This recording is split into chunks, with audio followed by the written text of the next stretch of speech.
السلام علیکم۔ میں ہوں خالد حمید، خبروں کے ایک بلیٹن کے ساتھ۔ پاکستان کے ہمسایہ ملک افغانستان کے 4 سرحدی صوبے اتوار اور پیر کی درمیانی شب آنے والے زلزلوں سے لرز اٹھے۔ افغان طالبان حکومت نے تصدیق کی ہے کہ ان زلزلوں میں اب تک 1000 کے قریب افراد جاں بحق اور 2500 سے زائد زخمی ہوئے ہیں۔ متاثرہ صوبوں میں کنڑ، ننگرہار، لغمان اور نورستان شامل ہیں، جہاں سینکڑوں دیہات تباہ ہو گئے اور ہزاروں مکانات زمیں بوس ہو گئے۔ ترجمان طالبان ذبیح اللہ مجاہد کے مطابق کنڑ کے ہسپتال بھی ملبے کا ڈھیر بن گئے ہیں، جس کے باعث زخمیوں کو جلال آباد منتقل کیا جا رہا ہے۔ زلزلے کی شدت ریکٹر اسکیل پر 6 ریکارڈ کی گئی اور اس کے جھٹکے پاکستان، بھارت، تاجکستان اور ازبکستان سمیت کئی ممالک میں محسوس کیے گئے۔ گلگت بلتستان کے ضلع دیامر کے علاقے چلاس میں پاک فوج کا MI-17 ہیلی کاپٹر گر کر تباہ ہو گیا۔ ISPR کے مطابق ہیلی کاپٹر فنی خرابی کے باعث ایمرجنسی لینڈنگ کی کوشش کر رہا تھا کہ حادثہ پیش آ گیا۔ حادثے میں میجر عاطف، میجر فیصل، نائب صوبیدار مقبول، حوالدار جہانگیر اور نائک عامر شہید ہو گئے۔ فوجی حکام کے مطابق حادثے کی تحقیقات کا عمل شروع کر دیا گیا ہے۔ PTI کے ایک رہنما ڈاکٹر یاسمین راشد نے سزاؤں کے خلاف اپیلیں دائر کر دی ہیں۔ تحریک انصاف کے رہنما ڈاکٹر یاسمین راشد نے انسداد دہشت گردی عدالت کی جانب سے سنائی گئی سزاؤں کے خلاف اپیلیں دائر کیں۔ 9 مئی کے واقعات کے 3 مقدمات میں انہیں 10 سال قید کی سزا سنائی گئی تھی۔ یہ مقدمات تھانہ شادمان حملہ، شیر پاؤ پل پر جلاؤ گھیراؤ اور جناح ہاؤس کے قریب گاڑیوں کو آگ لگانے کے تھے۔ ڈاکٹر یاسمین راشد نے موقف اختیار کیا ہے کہ وہ ان الزامات میں بے قصور ہیں اور عدالتی فیصلے پر نظر ثانی کی درخواست کی ہے۔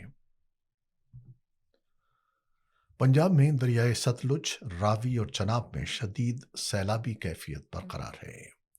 PDMA پنجاب نے الرٹ جاری کرتے ہوئے کہا ہے کہ 5 ستمبر تک دریاؤں کے بالائی علاقوں میں انتہائی اونچے درجے کے سیلاب کا خدشہ ہے۔ ادارے کے مطابق لاہور، گجرات اور گوجرانوالہ میں شہری سیلاب کے امکانات بھی موجود ہیں۔ حکام نے نشیبی علاقوں میں رہنے والوں کو احتیاطی تدابیر اختیار کرنے کو کہا ہے۔ اسسٹنٹ کمشنر پتوکی فرقان احمد سیلاب متاثرہ علاقوں کے دورے کے دوران دل کا دورہ پڑنے سے انتقال کر گئے۔ وزیر اعلیٰ پنجاب مریم نواز نے ان کی خدمات کو سراہتے ہوئے اعلان کیا ہے کہ مرحوم کو اعلیٰ سول ایوارڈ سے نوازا جائے گا، جبکہ ان کے ورثاء کے لیے 1 کروڑ روپے کی مالی امداد بھی منظور کی گئی ہے۔ وفاقی حکومت نے یوٹیلیٹی سٹورز کارپوریشن بند کرنے کا اعلان کیا ہے۔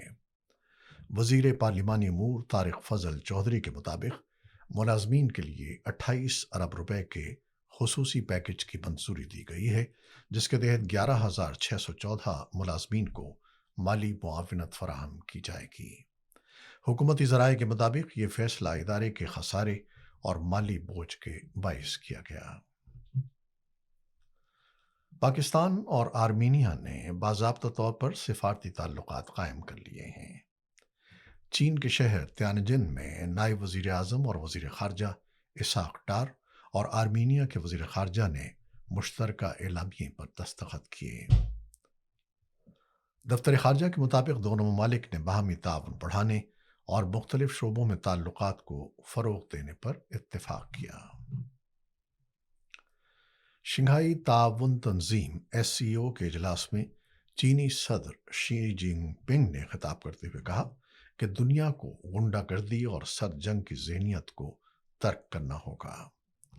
اجلاس میں وزیر اعظم پاکستان شہباز شریف، روس کے صدر ولادیمیر پوٹن اور بھارتی وزیر اعظم نریندر مودی سمیت دیگر رہنماؤں نے شرکت کی۔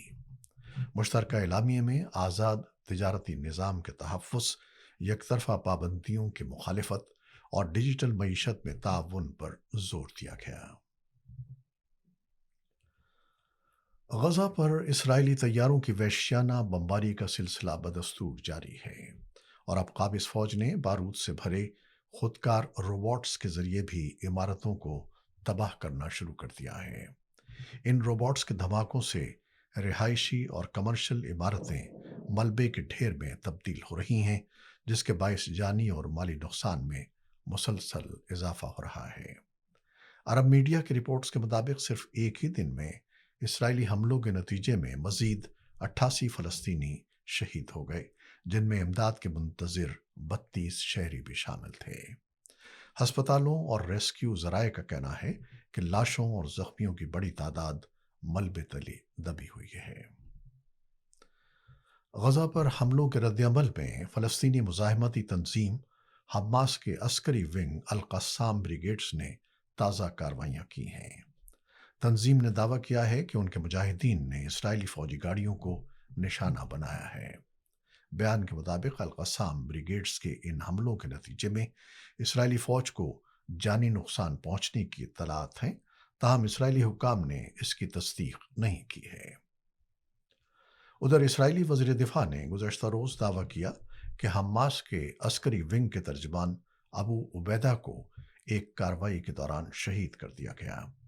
اس دعوے کو بعد ازاں اسرائیلی وزیراعظم بنیامن نتن یاہو نے بھی دہرایا اور کہا کہ اسرائیل نے حماس کی قیادت کو نشانہ بنانے میں کامیابی حاصل کی ہے۔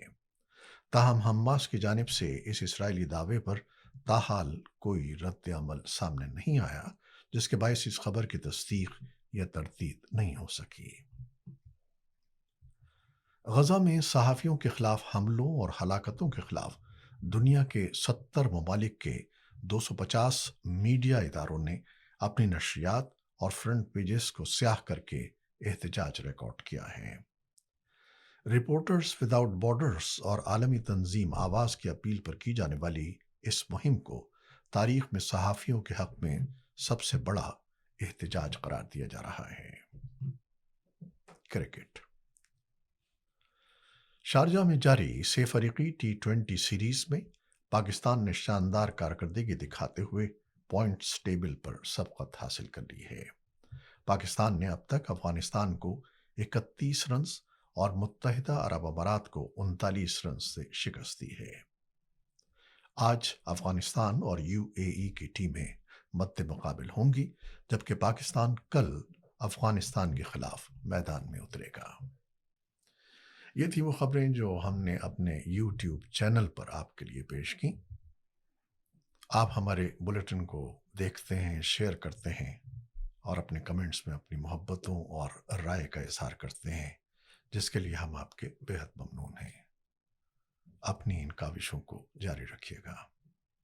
خالد حمید کو اب اجازت دیجیے گا۔ اللہ حافظ۔